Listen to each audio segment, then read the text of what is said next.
Hello defence aspirant. तो इस बार कुछ अलग सा हुआ है इंडियन नेवी में। इंडियन नेवी की हम बात करें 2025 की और 26 बैच की, यहाँ पर एक साथ नोटिफिकेशन निकाल दिया गया है। यानी 25 और 26 दोनों बैच के लिए यहाँ पर आपके लिए नोटिफिकेशन आएगा। जो भी ये जो मौका है ना आपके लिए, पहली बार हो रहा है कि ऐसा मैं डिफेंस में देखा कि दोनों साल में एक ही बार निकाल दिया।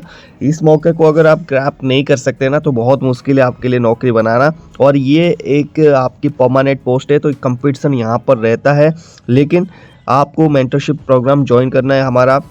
वहाँ पर हम बिल्कुल इसके बारे में आपको डिटेल में पर्सनली गाइड करते हैं, तो आपके लिए बहुत इजी हो जाता है वो क्लियर करने के लिए। तो Telegram channel army sir official और मेंटरशिप प्रोग्राम ज्वाइन कर लेना अगर आप सीरियस है तो। चलो यहाँ पर पढ़ते हैं, हम चलते हैं क्या क्या इसमें बोला है। एलिजिबिलिटी कंडीशन में देखेंगे, इस बार भी लड़कियों के लिए नहीं है भर्ती, ओनली मेल कैंडिडेट है। आप कमेंट सेक्शन अभी भरेंगे, मुझे पता है लड़कियों के लिए है कि नहीं है। इस बार भी अनमैरिड मेल के लिए है।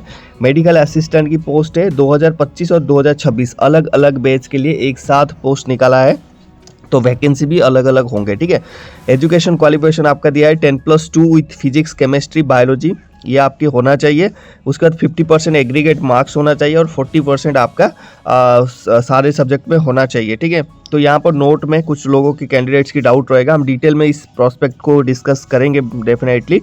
Candidate who appearing in class 12 board examination academic year 24 और 25 are also eligible to apply provide they fulfil other category. तो अगर आपने यहाँ पर अपियर किया है 24-25 में, आपकी रिजल्ट अभी नहीं आया तो डेफिनेटली यू कैन अप्लाई। ठीक है, और ये डाउट नहीं रखना, आप बिल्कुल डेफिनेटली इसमें अप्लाई करें। बट ये है कि जब आपकी मार्कशीट आएंगे, जो इसकी जो एलिजिबिलिटी क्राइटेरिया है वो एक साथ होना चाहिए जो उनको चाहिए। ठीक है, एज क्राइटेरिया की अगर हम बात करें एसएसआर मेडिकल 2025 की बैच का, तो यहाँ पर 1 सितंबर 2004 और 29 फरवरी 2008 को रखा गया है।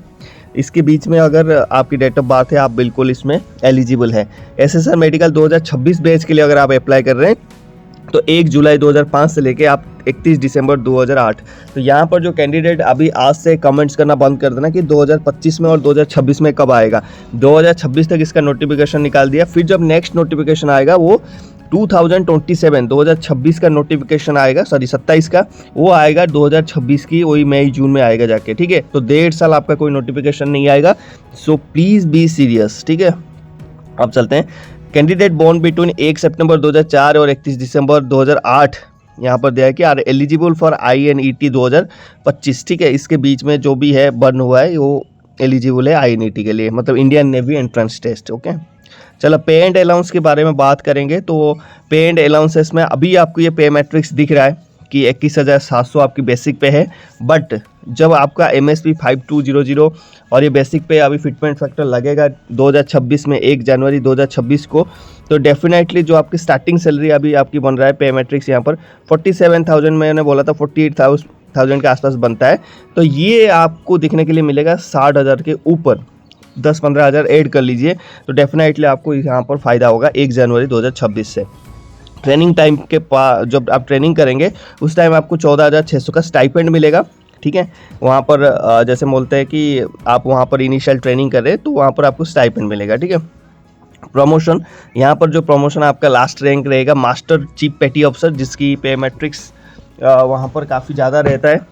अगर आप बनते हो मास्टर पेटी चीफ पेटी ऑफिसर, ये बनते बनते आपको 20-25 साल लग जाएंगे। जब तक आप बनोगे आपकी सैलरी 1.5 लाख 2 लाख में चला जाएगा। ठीक है, चलो नीचे चलते हैं। सिलेक्शन प्रोसेस में बात कर लेते हैं थोड़ा सा क्या है भाई। तो stage 1 INET Indian navy entrance test आपको कंडक्ट करेंगे, वो आपको क्लियर करना है। ठीक है, उसके बाद स्टेज 2 में आपका मेडिकल वगैरह होगा। 2025 और 2026 की यहाँ पर मतलब वो सेपरेटली करेंगे। मैं बोला ना आपकी जो नेक्स्ट वैकेंसी 2027 के लिए आएगा और वो 2026 में नोटिफिकेशन आउट होगा, तो इसलिए 2 साल आपके कोई भी अभी नोटिफिकेशन नहीं आएगा, सो बी सीरियस। ठीक है, वहाँ पर इसको हटाओ यार। Candidate are short listed for stage 2 separately होगा, तो टेंटेटिव टाइम लेंथ और रिक्रूटमेंट यहाँ पर देख लेते हैं। ठीक है, ये इंपॉर्टेंट बॉक्स होगा अपने लिए। Application window for SSR medical stage 1 INET 2025 और 26 के लिए खुल जाएंगे 29 मार्च और से लेके 10 अप्रैल तक। तो यहाँ पर शॉर्टेज है 10-12 दिन का है, तो यहाँ पर अगर कोई आपकी भाई बहन है जो 10th क्लास पास है, 12th पास है या 12th FAR है, please share this video. Correction window आपकी खुलेगा अगर आपने कुछ गलत भरा है। पहली बात तो कुछ गलत भरना नहीं, अगर भर भी दिया है तो 14 से लेकर 16 तारीख तक www.joinindiannavy.nic.in पे आप जाके करेक्शन कर सकते हैं। स्टेज 1 INET में मई 25 को यहाँ डेट वो बता देगा। रिजल्ट डिक्लेरेशन स्टेज 1 INET का मई 25 को, मतलब मई 25 को आपके एग्जाम्स होंगे। क्या क्या उसमें एग्जाम्स में आएंगे, क्या क्या चीज़ें पूछते हैं, कौन सी बेस्ट बुक्स है, एवरी जो वीडियो है हमारे चैनल पे जाइए, वहाँ पर प्ले लिस्ट देखिए, प्ले लिस्ट पे इंडियन नेवी की प्ले लिस्ट में जाइए, वहाँ पर सारे वीडियोज आपकी मिल जाएंगे। और हमारे चैनल पहली ऐसा चैनल है जो 1 साल पहले ही रिवील कर दिया था ये पोस्ट के बारे में। उसका स्टेज 2 SSR मेडिकल, और जो 2025 के लिए स्टेज 2 के लिए आपकी शॉर्ट लिस्टिंग और इशूड कॉल अप लेटर्स मई में आपकी सारे रिजल्ट हो गया, जून में आपको भेज दिया जाएगा। स्टेज 2 आपका जो मेडिकल, आपकी जो फिजिकल, वो सारे जुलाई 2025 में हो जाएंगे। और आपको चिल्लिका बुला दिया जाएगा Indian navy training centre Odisha Chilika में सितंबर 2025। ठीक है, तो आपके लिए सुनहरा मौका है। आप जब तक ट्रेनिंग करके निकलोगे आपकी 8 पे कमीशन लग जाएगा, बहुत अच्छा खासा आपको एक अमाउंट मिलेगा।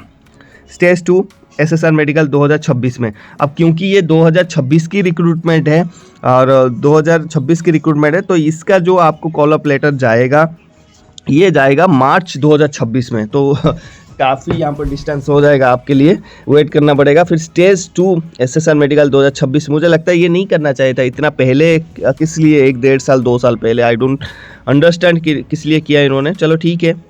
स्टेज 2 के लिए आपका जो मेडिकल फिजिकल होगा वो मई 2026 में होगा। उसके बाद induction of Chilika for SSR medical, ये आपकी जुलाई 2026 में होगे। तो आप 2027 तक ट्रेनिंग करके निकलोगे। ठीक है, अब आते हैं कि पार्ट 1 स्टेज 1 INET में आपकी ये क्या क्या चीज़ें होंगे इंडियन नेवी एंट्रेंस टेस्ट में। ठीक है, यहाँ पर दिया है कि 100 क्वेश्चंस आपको मिलेंगे, ईच कैरी 1 मार्क्स। यहाँ पर मैं दिखाना चाहूँगा आपको एक बार, यहाँ पर 100 क्वेश्चन आप आएंगे, ईच कैरी 1 मार्क्स। हिंदी और इंग्लिश में आपको दोनों पेपर मिलेंगे, आपकी जो मर्जी है, जैसा मर्जी आप दे सकते हैं। मल्टीपल चॉइस रहेगा। English, science, biology and general awareness 4 section के आपके क्वेश्चंस यहाँ पर 25-25 होंगे।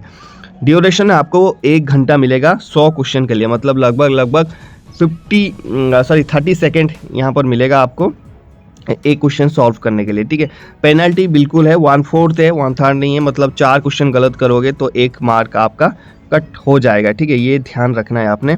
एग्जामिनेशन फ़ीस का ये हमेशा मैं बोलता हूँ कि इतनी एग्जामिनेशन फ़ीस नहीं होना चाहिए गवर्नमेंट को। एक इंडियन नेवी में 550 प्लस 18% GST, यार बहुत ज़्यादा हो जाता है भाई। नहीं यार, इतना नहीं होना चाहिए यार, 100-50-100 रुपये रखो यार, इतना कहाँ लोगों के पास पैसा रहता ला के। नहीं, चलो ठीक है भाई। मेडिकल स्टैंडर्ड आपकी 157 जिसकी हाइट है वो इसमें अप्लाई कर सकता है, उसके नीचे वाला अप्लाई नहीं कर सकते। विजुअल स्टैंडर्ड आपकी 6/12, ज़्यादा करेक्ट अनकरेक्ट विजन में 6/12 ये हो सकता है। कलर विजन CP पास। ठीक है, चलो इनिशियल एंगेजमेंट, हो एंगेजमेंट यहाँ पर बढ़ा दिया गया है भाई। पहले 15 साल था यहाँ पर एंगेजमेंट। अभी मेरा एक दोस्त 15 ईयर्स सर्विस करके अभी जस्ट 5-6 दिन हुआ है पेंशन आउट होके आया है इंडियन नेवी मेडिकल असिस्टेंट से। मैंने उससे मिला था, अभी वो उड़ीसा के कुछ एडमिनिस्ट्रेटिव जॉब के लिए ट्राई कर रहा है। तो यहाँ पर आपकी इनिशियल एंगेजमेंट 20 साल कर दिया गया है। 15 साल आप पेंशन नहीं मिलेगा, आपको 20 साल सर्विस करना पड़ेगा। हो ये बहुत बड़ा अपडेट है भाई। यहाँ पर दिया है आप क्या क्या सर्टिफिकेट्स लेके जाएंगे, ओरिजिनल मार्कशीट्स, डोमिसाइल, ये पढ़ लेना। ये PDF में डाल दूंगा, कहाँ पर, आर्मी सर ऑफिशियल के टेलीग्राम चैनल पे डाल दूंगा, वहाँ से जाके आप देख लेना एक बार। ठीक है, अब तो मैं समझा देता हूँ पार्ट 2 स्टेज 2 के बारे में। अगर बात कर रहे तो सारे बात कर लेते, वीडियो को कंप्लीट देख लेना। ठीक है, और है कि जैसे आप INET टेस्ट वहाँ पर पास फेल हो जाता है, फिर आपकी शॉर्ट लिस्टिंग होगा। यहाँ पर शॉर्ट लिस्टिंग, यहाँ पर मैं वो चीज़ देखना चाहता हूँ कि जो मार्क्स बेसिस पे शॉर्ट लिस्टिंग होता था वहाँ पर कहीं भी यहाँ पर इस बार तो नहीं है। एक बार इसको पढ़ते हैं, शॉर्ट लिस्टिंग स्टेज 2 का ये शॉर्ट लिस्टिंग है। हाँ, यहाँ पर लिखा है कि आपकी जो भी है ना, जो मार्क्स बेसिस में था इस बार, वो शायद नहीं है इस बार वो अच्छा किया इन्होंने कि पहले कहते थे कि जो 70% वो शॉर्ट लिस्टिंग वाला इन्होंने कट कर दिया। यहाँ पर क्या है कि based on marks obtain in stage 1 के हिसाब से, अगर आपकी वहाँ पर क्या बोलते हैं जितने भी कट ऑफ जाएगा उस हिसाब से। और वहीं हम एग्जैक्टली चाहते थे कि एक्चुअली में अगर किसी को आप बुला रहे हो तो वो मार्क्स बेसिस पे नहीं होना चाहिए, वो उसके एग्ज़ाम बेसिस पे होना चाहिए। तो ये बहुत अच्छी बात है। फिजिकल स्टैंडर्ड में 1.6 किलोमीटर 6 मिनट 30 सेकंड मिलेगा। तुरंत उसके बाद आपको 20 उठक बैठक लगाना है, 15 पुशअप्स लगाना है और बेंट नी सीटअप्स, गलती नहीं करना, बेंट नी सीटअप्स अलग होता है, 15 आपको लगाना है। ठीक है, रिटिन एग्जाम यहाँ पर दिया है। स्टेज 2 में भी एक रिटिन एग्जाम होता है, अगर आपको नहीं पता मैं यहाँ पर क्लियर कर दूँ। स्टेज 1 में भी एक रिटिन होता है, स्टेज 2 में आपकी फिजिकल होता है, फिर रिटिन होता है। आई डोंट अंडरस्टैंड आज तक कि ये क्यों करवाते हैं दोबारा। यहाँ पर भी 100 क्वेश्चन आएंगे, इस 1 मार्क का हिंदी और इंग्लिश में आएगा। यहाँ पर जो इंग्लिश, साइंस, बायोलॉजी और जनरल अवेयरनेस, ये 4 पेपर यहाँ पर रहेंगे। यहाँ पर जो सिलेबस सैम्पल पेपर हमारे चैनल पे है, आप जाके देख सकते हैं, ठीक है। उसके बाद चलते हैं और कोई इम्पोर्टेंट है। इम्पोर्टेंट ये तो बता दिया मैंने कब अप्लाई करना है। फ़ोटोज़ का साइज़ देख लेना, यहाँ पर दिया है। लास्ट डेट आपका रहेगा 10 अप्रैल 2025। दोबारा बता रहा हूँ, लास्ट डेट 2025 अप्रैल में, ठीक है। तो बहुत अच्छी बात है, मेरे को वो वाला पॉइंट नहीं दिखा इस बार, जो मैं हमेशा, मेरे को बहुत बुरा लगता है कि मार्क बेसिस शॉर्ट लिस्टिंग, वो चीज़ नहीं है इस बार मार्क्स बेसिस में। इस बार जो भी यहाँ पर डालेगा, मतलब फॉर्म्स अप्लाई करेगा, उसके सारे का एडमिट कार्ड उसको मिलेगा, और एडमिट कार्ड मिलने के बाद वहाँ पर वो एग्ज़ाम के बेसिस पर यहाँ पर लिखा है INET टेस्ट में आपके जितने भी स्कोर बनेंगे उस हिसाब से आपको INET 2 में लेके जाया जाएगा। यहाँ पर शॉर्ट लिस्टिंग में आप पढ़ सकते हो। यहाँ पर मैं आपको क्लियर करता हूँ क्योंकि बहुत ज़्यादा कैंडिडेट को डाउट रहेगा। यहाँ पर लिखा था candidate eligible for the stage 2 process of SSR medical 2025-26। मैं इस पैराग्राफ को पढ़ रहा हूँ, आप भी पढ़ लीजिए। As per age criteria mentioned as पारा 3 above shall be shortlisted for the respective batch based on the marks obtained in stage 1 INET 2025। that is a very good point। मैं यही चाहता था और पिछले वीडियो हमने बनाया भी था और स्टूडेंट की आवाज़ उठाया था, तो ये ग्रेट सक्सेस है हमारे लिए। ये हमने सरकार को, गवर्नमेंट को ये बोला था, नेवी को, कि 2024 में निकला था उसमें जो 90% एबव उनको एग्जाम दिया देने गया। लेकिन जब आप क्राइटेरिया सेट करते हैं कि 40% 50% के ऊपर एग्जाम दे सकता है, तो उनको एग्जाम क्यों नहीं दिया गया। तो यहाँ पर भाई इन्होंने बोल दिया कि INET 1 पे जो जिस हिसाब से मार्क्स रखोगे उस हिसाब से आप स्टेज 2 में लेके जाएंगे। The cut off marks for shortlisting for next stage selection process में vary from state to state. Vacancy has been alerted in a state wise manner. मैंने आपको बहुत ज़्यादा हमेशा बोलता हूँ कि जो वैकेंसी आता है आपके स्टेट वाइज आता है वैकेंसी, उस हिसाब से ये अलर्ट किया जाएगा। हो सकता है किसी का ओडिशा में 30 में भी हो जाए और कोलकाता में 30 में ना हो, ये डिपेंड करेगा उसकी स्टेट की वैकेंसी के ऊपर, कितने उसकी स्टेट के जो नेवी वाले हैं वो पेंशन जा रहा है, कितने पोस्ट खाली पड़े हैं, उस हिसाब से वो सारे चीज़ें डिसाइड होगा, ठीक है। In case where candidates having same percentage exceed, यहाँ पर अगर बोला है कि सेम मार्क्स आपने रखा है तो डेट ऑफ बर्थ को यहाँ पर काउंटर किया जाएगा, कौन जो सबसे बड़ा होगा उसको सिलेक्शन प्रायोरिटी दिया जाएगा, ठीक है। So this is all for Indian navy vacancy for medical assistant 2025 and 2026। तो 2 साल की यहाँ पर वैकेंसी निकाल दिया है। फिर आपको ये नोटिफिकेशन देखने के लिए मिलेगा 2026 की जून जुलाई में 2027 के लिए, तब